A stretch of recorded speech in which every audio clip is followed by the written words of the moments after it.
5 years after I died, my body was still at the Riverbend funeral home, unclaimed. My best friend Stacy had drained her savings, and it was only enough to cover the storage fees for 1 more week. The staff had warned her, get a burial plot, or my remains would be cremated. Without a signature from a direct family member, they would dispose of the ashes themselves. Desperate, Stacy finally called my brother. Dorian Spencer, she said, her voice tight with fury. Are you really going to abandon your own sister's remains for your little pseudo-sister? My brother's voice was a cold laugh. To keep up the lie, you'll stoop to anything, won't you? Tell Ariel to die for real this time. Tell her to stop playing games and crawling back after a couple of days. Stacy had no choice. She authorized the cremation. Then, carrying my death certificate, she drove straight to my brother's mansion. When Stacy knocked, my brother Dorian was having dinner with Quinn Heather. The rain was coming down hard outside. Rushing out the door, Stacy hadn't taken the time to grab an umbrella. She was soaked through, looking like a drowned rat. Inside the brightly lit villa, a housekeeper quickly opened the door. Stacy barely stepped onto the marble floor before Quinn's voice, sharp and laced with distaste, cut through the air. Stop! You're filthy! Who said you could come inside? Stacy ignored her. She walked straight to my brother and slammed the death certificate down on the table. Ariel Spencer is dead, Dorian. Truly dead. She's your sister. Are you going to do something about it or not? Dorian set down his fork. He smoothly pulled a napkin from the dispenser and began to wipe his hands, taking his time. He didn't spare Stacy a glance. I know you two are trying to get money. Tell Ariel to come back and apologize to Quinn. He spoke as if reading a grocery list. Name your price, I'll pay it. Stacy's face went white with rage. She snatched the paper off the table and thrust it in front of his eyes.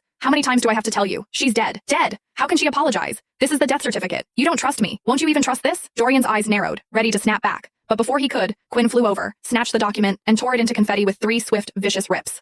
Who would believe something like this? Quinn pouted, dropping the pieces.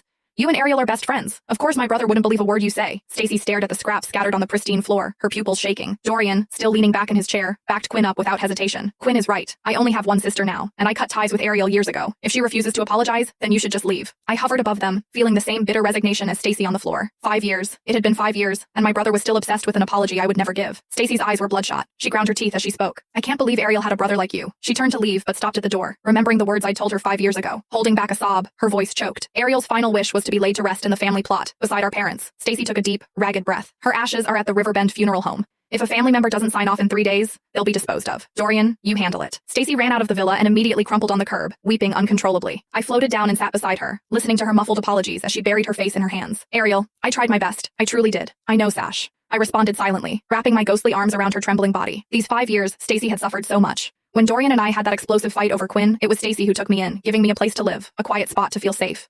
Only a short while later, I died. They dragged my body from the river a week later. My remains were waterlogged, bloated, and almost unrecognizable. Stacy had cried that day, just as she was crying now. Ariel, I'm so sorry. I thought you had gone home. That's why I didn't call sooner. How could this happen? How could this happen? The police detective had frowned. Does the deceased have next of kin? The medical examiner confirmed she was sexually assaulted before death. We suspect homicide. Stacy's head snapped up, her face draining of color. She fumbled for her phone. Yes, she has a brother. I'll call him. She dialed Dorian's number, but the call never went through. She tried again and again, until finally, Dorian picked up, his voice heavy with impatience and anger. Tell Ariel this. No apology, no contact. Then he hung up and shut his phone off.